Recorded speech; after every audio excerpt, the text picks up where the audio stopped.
Madame, Monsieur, bonjour. Bon appétit si vous êtes à table. À présent, les titres au menu de ce journal. À Yamoussoukro, l'État de Côte d'Ivoire acquiert un peu plus de 3 milliards de francs CFA, 250 hectares de terrain pour la construction de la zone industrielle. Elle est destinée à accueillir des entreprises du secteur de l'agro-industrie, des infrastructures socio-économiques qui créeront des emplois pour les jeunes et les femmes. Un autre investissement, 300 milliards de francs CFA pour la réalisation de projets d'infrastructures routières dans 3 régions. Le Poro, le Tchologo et la Bagoué, ce sont là des chantiers initiés par le Programme national de développement.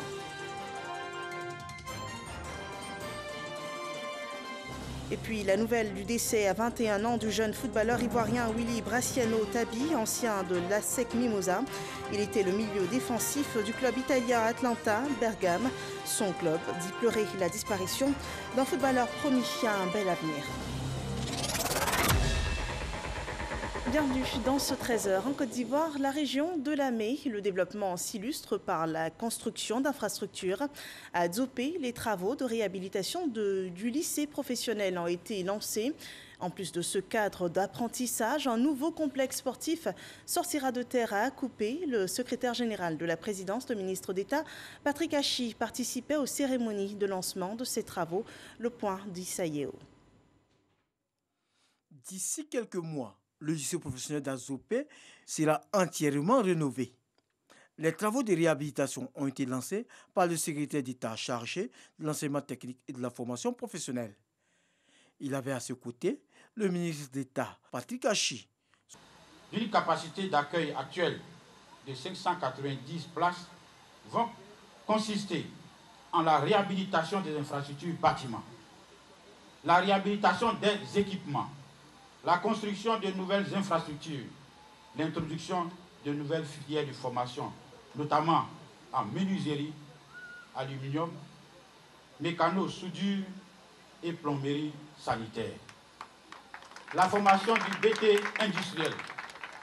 Ces travaux vont durer 18 mois et coûteront environ 4 milliards 800 millions de francs CFA.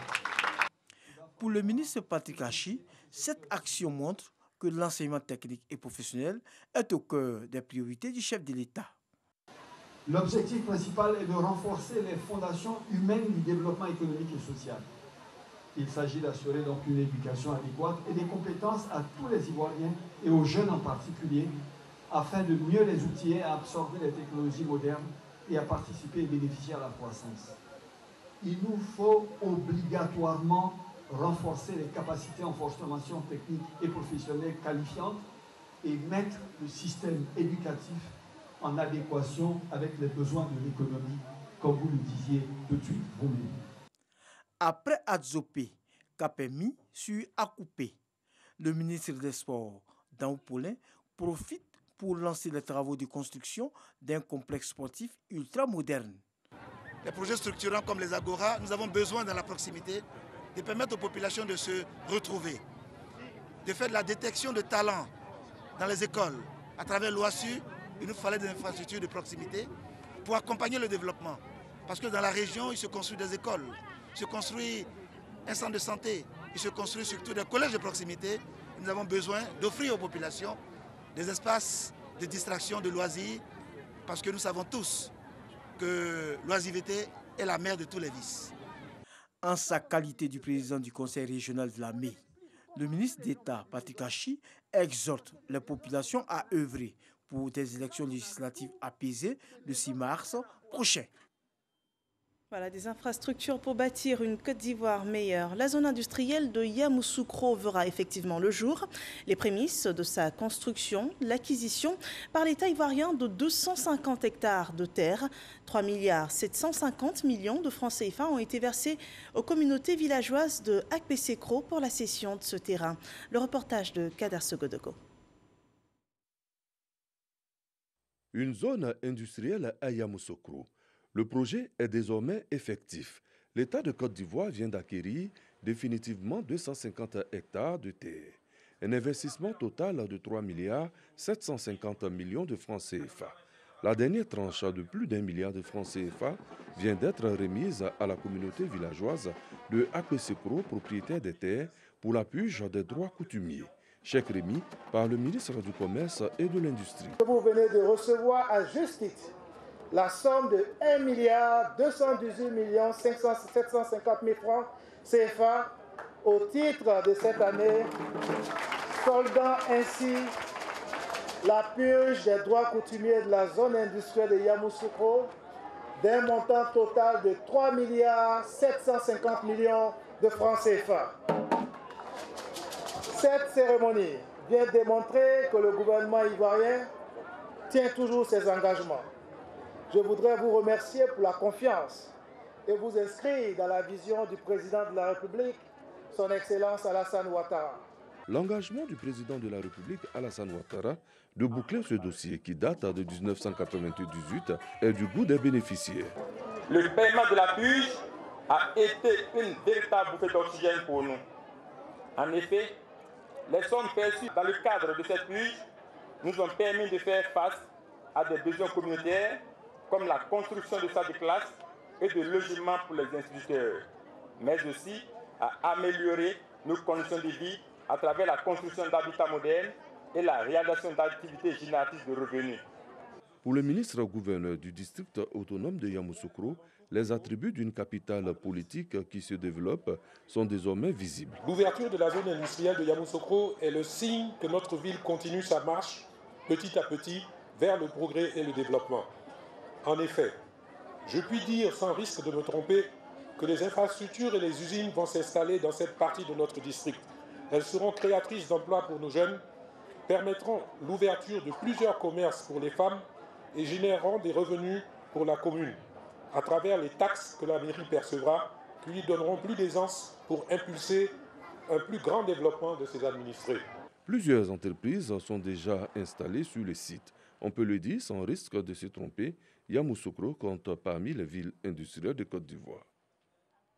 Et nous restons toujours dans nos régions. Le programme national de développement est en pleine exécution. Dans le Poro, le Tchologo et la Bagoué, des chantiers sont en cours de réalisation. Ils contribueront à faire baisser le taux de pauvreté dans cette partie du pays.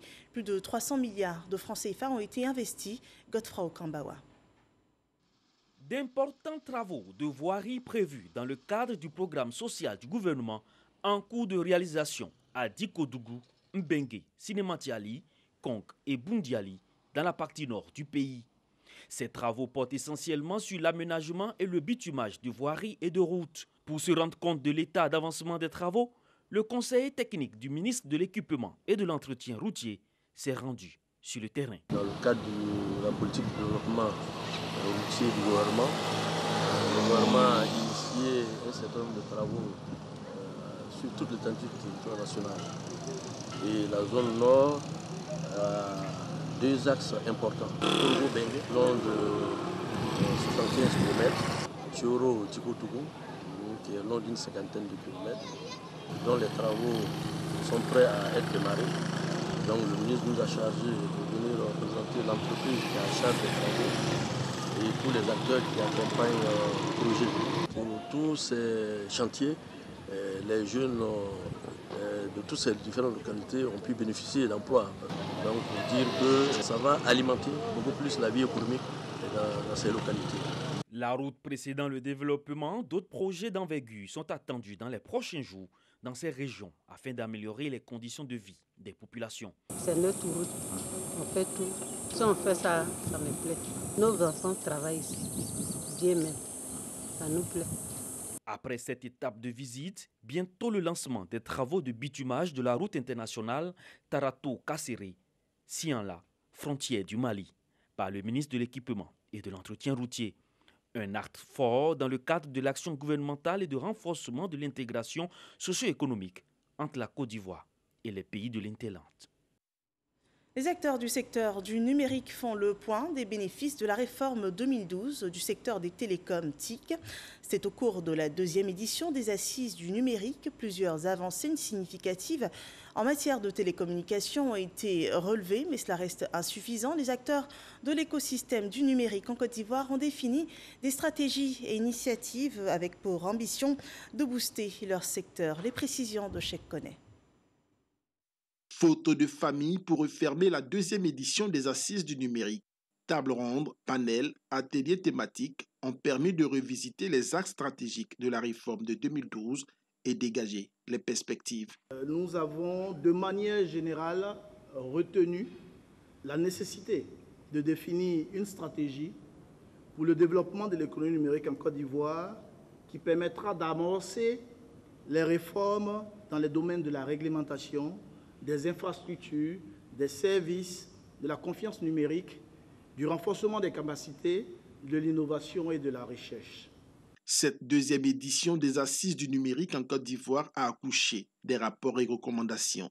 Pour le directeur de cabinet du ministère de l'économie numérique et de la Poste, la conclusion de ces travaux va servir à orienter les actions publiques et celles des décideurs du privé. Que le défi qui se pose à nous, le défi du numérique ou du numérique, soit un défi que nous puissions relever ensemble, à la fois, je dirais, mettre dans la main acteurs privés, acteurs publics et citoyens consommateurs du numérique. Mais que nous ne soyons pas spectateurs, mais désormais que nous puissions être acteurs de ce monde du numérique, de cette 4e révolution industrielle. Ouvert le 17 février dernier, ce forum des réflexions a mobilisé la participation de plus de 230 personnes en présentiel et 1300 à distance. À présent, le dossier économie de la rédaction. Nous vous proposons un gros plan sur la transformation de l'anacarde. La Côte d'Ivoire, premier producteur de cajou, transforme seulement 10% de sa production. Pour améliorer ce taux, les coopératives s'engagent. Elles sont appuyées par la Banque mondiale à travers le projet de productivité de la chaîne des valeurs de l'anacarde. Après une année de mise en œuvre, cette initiative donne-t-elle les résultats escomptés? La réponse dans ce dossier EcoPlus réalisé par Noël Gagnon. Le site de la coopérative Souralais, nous sommes à Brobo, à une vingtaine de kilomètres de Bouaké, la capitale de la région du Bouaké. Souralais, une des coopératives identifiées comme fer de lance de la contribution des organisations professionnelles agricoles à la politique de transformation de l'anacarde. Quand on commençait, on était 10 personnes au niveau des grains. Là, quand on venait, c'était pratiquement vide.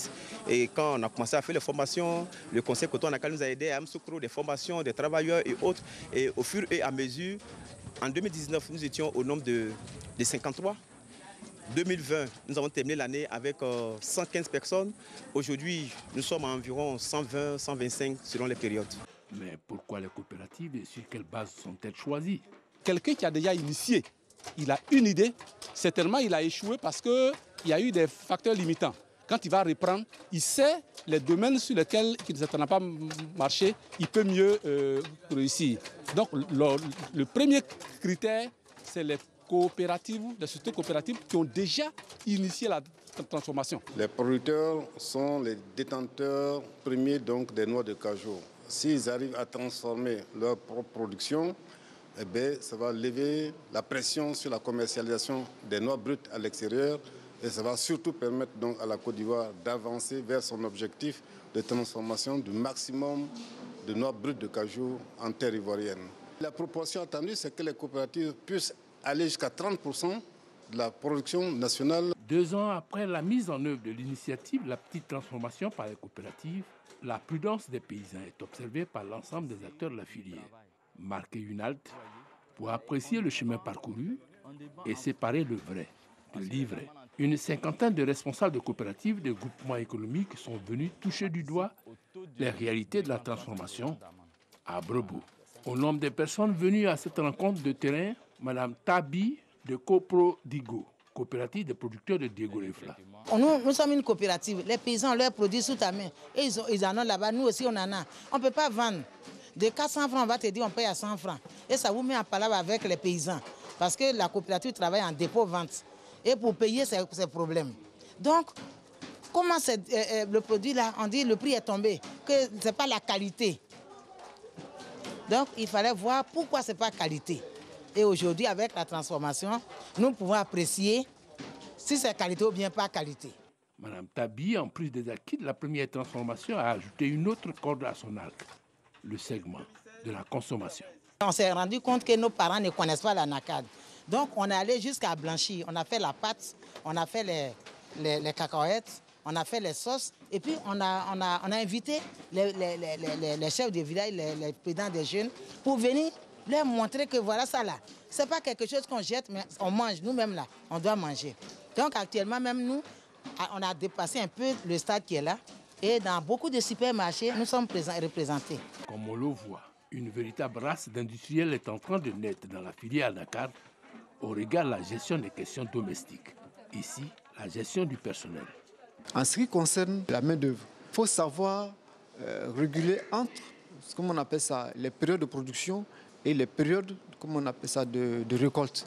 Lorsque vous arrivez à réguler les deux aspects, surtout aussi avec le rendement que les gens peuvent avoir au niveau des unités de transformation. Nous travaillons beaucoup avec les femmes, nous faisons 95% des femmes dans nos unités et nous essayons de voir quel peut être le gain d'une femme par jour.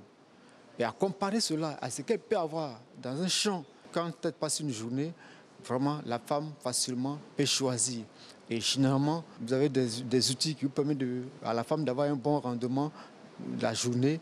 Elle peut facilement rester au niveau de l'unité et aussi être productif facilement. Et aussi la formation pour qu'il y ait une spécialisation au niveau des tâches de travail au sein des unités. Lorsqu'il n'y a pas de spécialisation, vous allez voir qu'une femme qui est dans une section de travail, si demain elle se déplace, elle n'est plus performante au niveau d'une section type même de décortiquage. Et du coup, elle n'arrive pas à avoir un bon rendement et elle va partir à tout moment. La suggestion de la création d'un réseau de petits transformateurs pour satisfaire les demandes à l'international. Il est possible de créer un réseau, c'est-à-dire tous les petits transformateurs déjà qui pourraient s'organiser de sorte à honorer des contrats à l'international. Il se trouve que quand on a des commandes, c'est des conteneurs qui sont demandés, alors qu'on n'a pas la capacité individuellement d'atteindre ces conteneurs-là. Donc déjà, il y a un réseautage qui va se créer. N'oublions pas la disponibilité à apprendre des autres pour se construire un avenir sûr dans la marche vers une première transformation de qualité. Ici, c'est vraiment beau à voir parce que sur le site, j'ai trouvé qu'il y a assez de travailleurs. Mais quand vous avez assez de travailleurs, ça fait marcher le travail. Nous ne sommes pas encore allés à la transformation. Et donc, nous allons nous atteler à pouvoir, en tout cas, aller à la transformation parce que déjà, le PPCA nous a contactés par rapport à la même mise en place d'une unité de transformation dans nos sociétés coopératives. Dernier élément à souligner, les prestations des actions sociales malgré la modicité des moyens. Nous sommes en train de construire une école primaire dans la sous-préfecture de Boindou. Nous avons fait don de sable dans plusieurs écoles de la sous-préfecture de Ténoué, de Marandala. Nous avons renouvelé des écoles où les peintures étaient dégradées. Nous donnons aussi des kits scolaires chaque entrée. Les villages primés, on leur donne des kits scolaires pour aider les parents à scolariser leurs enfants. Au total, pour le conseil Koto-Anakad, le jeu en vaut la chandelle. Nous tirons beaucoup de satisfaction. Vous savez, au bout de 2 ans, la coopérative Coproligo, pour ne pas la citer, ou Souralé, pour ne pas la citer non plus, sont aujourd'hui les premiers employeurs de leurs régions respectives. Quand vous prenez donc la coopérative Coproligo avec plus de 80 employés, vous prenez Souralé avec plus de 120 employés à Brobo, eh bien, c'est énorme. Vous voyez distribuer des salaires à 120 personnes dans une petite localité comme Brobo, c'est énorme et ça contribue donc au bien-être de la population. Le PPCA, projet pour la promotion de la compétitivité de la chaîne des valeurs de l'ANACAD, est financé par la Banque mondiale à hauteur de 107 milliards de francs CFA. Voilà les prémices d'une industrie de cajou en Côte d'Ivoire révélées dans ce dossier de Noël Gnagno, un dossier à revoir sur rti.info. À l'aube de l'ouverture de la campagne pour les législatives en Côte d'Ivoire, la promotion de la paix est une priorité. Lors de la 4e édition du dialogue interreligieux, les participants ont été exhortés à impacter positivement leur environnement direct par des actions de promotion de la paix et de la cohésion sociale dans le respect de la diversité. Ces assises avaient pour thème « Religion et liberté, quelle corrélation ?» Les législatives cristallisent toutes les actions, tant pour les politiques que pour l'organisateur du scrutin, la commission électorale indépendante. À moins de 2 jours de l'ouverture de ces campagnes, la CEI a remis aux candidats les affiches et spécimens de bulletins de vote. Chaque candidat a reçu 300 affiches et 1000 spécimens de bulletins. Le point avec Moussa Konaté. Les candidats aux élections législatives du 6 mars prochain reçoivent les affiches de campagne et les spécimens de bulletins de vote. La remise officielle est faite par le président de la commission électorale indépendante. Les affiches permettent à l'électeur de mettre un nom sur un visage. L'élection, c'est le choix. Mais comment fait-on le choix quand on ne sait pas celui qu'on va choisir?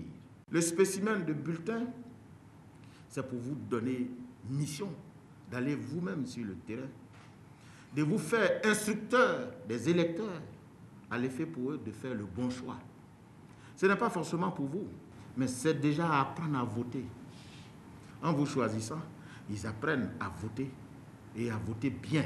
Bien avant cette remise, les candidats ont été instruits sur le mode opératoire du scrutin. Il s'agit pour l'organe chargé des élections, avec l'appui du PNUD, d'expliquer l'ensemble du processus du vote. La principale mission du projet est de contribuer à réduire la violence électorale, à renforcer les échanges entre la CEI et les parties prenantes, à soutenir la communication, la sensibilisation et à consolider les capacités du personnel électoral.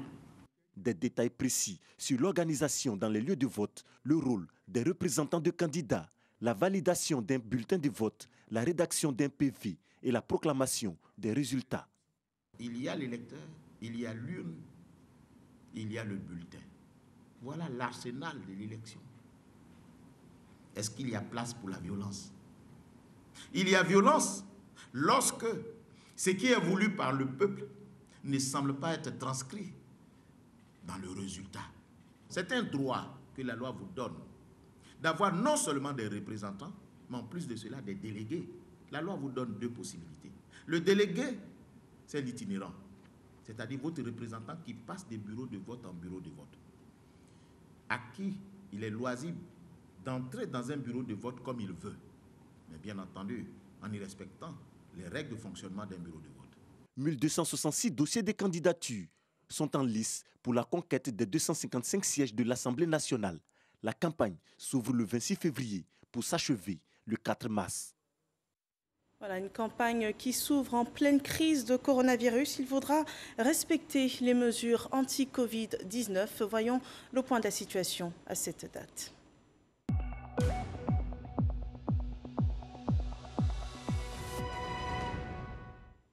Le bilan à ce jour de la pandémie, 85 nouveaux cas de Covid-19 sont répertoriés, 328 cas de guérison sont annoncés et aucun cas de décès.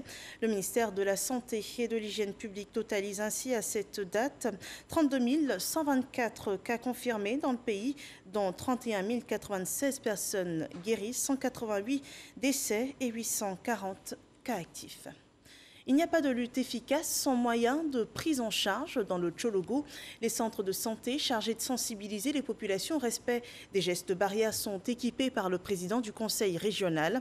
Un investissement de 740 millions de francs CFA aura été nécessaire pour l'apport de 5 ambulances et divers autres outils médicaux pour le suivi médical des populations. Le reportage de Kader Sogodogo. 13 nouveaux cas de Covid-19, 4 guéris et 85 sujets contacts suivis. Telles sont les données de la région du Tchologo. La réponse du conseil régional présidé par le ministre Téné Birema Ouattara n'a pas tardé. 740 millions de francs CFA décaissés pour équiper les structures sanitaires. 5 ambulances, des lits d'hospitalisation et divers autres matériels. Tout pour la bonne santé des populations. Les responsables sanitaires du Tchologo ont du potentiel sous la main. Notre région connaît une recrudescence des cas de la maladie. Je pense qu'il faut être vigilant. Et c'est pour cela que le conseil régional aussi a pris encore des mesures. Sur le terrain, la sensibilisation s'amplifie pour réduire au maximum les risques de transmission de la Covid-19 dans toute la région du Tchologo. Un don en cache-nez et en gel hydroalcoolique vient à propos. La solidarité en cette situation pandémique, les initiatives internationales accompagnent les pays à faible revenu dans la lutte contre le coronavirus. Le Ghana a ainsi reçu ce mercredi, dans le cadre du dispositif COVAX, la première livraison mondiale de vaccins gratuits. Les autorités ghanéennes ont réceptionné ce matin 600 000 doses du vaccin AstraZeneca Oxford du fabricant Serum Institute de India. Selon l'OMS, cette livraison représente le début de ce qui devrait être la plus grande fourniture et distribution de vaccins de l'histoire, notant que ce dispositif COVAX prévoit fournir près de 2 milliards de doses de vaccins coronavirus cette année, soit 20% de la population de près de 200 pays et territoires participant à cette initiative. En Côte d'Ivoire, une convention formalise la collaboration entre la Marine nationale et l'Académie régionale des sciences et techniques de la mer, un partenariat qui renforce la stratégie nationale de l'action de l'État ivoirien en mer. Il sera axé sur la formation, le recrutement et l'appui technique. L'actualité dans l'ouest de la Côte d'Ivoire, les populations de Tout-le-Pleu étaient récemment conviées au rendez-vous du rire. Les équipes du groupe RTI ont, à travers la caravane de Bonjour Tour 2021, entretenu la bonne humeur dans ce département de la région du Cavali. On voit cela avec Pargasse Reconnaît. Place à la San Ouattara de Tout-le-Pleu, localité située à l'ouest de la Côte d'Ivoire. Lieu choisi par la ministre Anne-Désirée Ouloto, président du conseil régional du Cavali, pour la 7e étape de Bonjour Tour 2021. Mon tante, elle a envoyé un servante, un niveau servante. Quand tu regardes la servante là, tu sens qu'on n'a pas encore utilisé ça. Tellement c'est niveau. Je dis, quand elle lave l'assiette, la maman, c'est comme ça, elle lave l'assiette là, comme ça. Donc quand tu la vois laver l'assiette là, tu as envie d'envoyer tout l'assiette de la maison là, elle va laver seulement.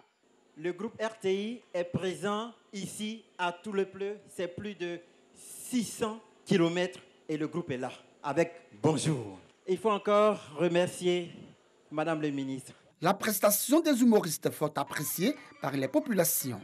Les filles, lavez perruque un peu, changez ça aussi. Perruque là, c'est pas grossesse, ça peut pas faire 9 mois sur ta tête, ma chérie. C'est bien fait, j'apprécie. Et je remercie Madame le ministre pour que prochainement encore elle fasse plus que ça. Les artistes, ils sont très forts, ils ont bien montré leur talent. Et je rentre à la maison très satisfait, je suis fier vraiment de la RTI. Anne-Désirée Ouloto, fille de Tout-le-Pleu, profitant de l'occasion, a encouragé et félicité les populations pour le sens élevé de la responsabilité avant, pendant et après l'élection présidentielle du 31 octobre dernier. Elle n'a pas manqué de rendre hommage à toute la jeunesse de la région du Cavali. Partout en Côte d'Ivoire, on a prédit le chaos pour notre belle région. Partout, on a dit, à l'occasion de l'élection présidentielle, il va y avoir la violence ici. Ils vont se tuer encore. Il y aura la guerre. Est-ce qu'il y a eu la guerre à Tout-le-Pleu? Est-ce qu'il y a eu la guerre à Blolequin? Est-ce qu'il y a eu la guerre à Guiglo? Est-ce qu'à Taï, on a eu la guerre? Plus jamais de guerre à Tout-le-Pleu. Applaudissez pour la jeunesse de Tout-le-Pleu. Le lendemain, dimanche 7 février, c'est la ville de Guiglo qui a accueilli équipe de production et humoristes pour la 8e étape de l'émission Bonjour. Le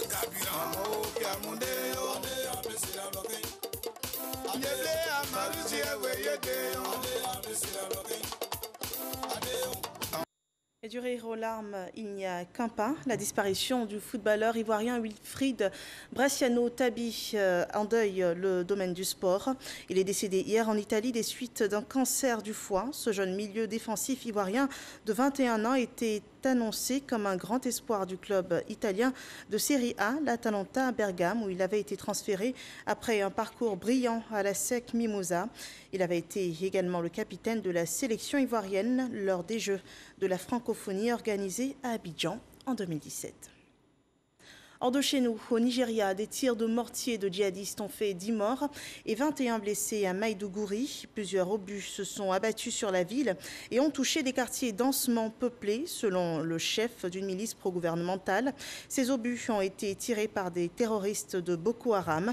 Le nord-est du Nigeria est en proie à un conflit meurtrier depuis 2009 et subit régulièrement des attaques meurtrières orchestrées par les islamistes de Boko Haram. Nous terminons ici cette édition d'information. Merci de nous avoir suivis. À 15h, l'actualité des régions sur RTI 1 et je vous retrouve à 23h pour l'information d'ici et d'ailleurs. Portez-vous bien.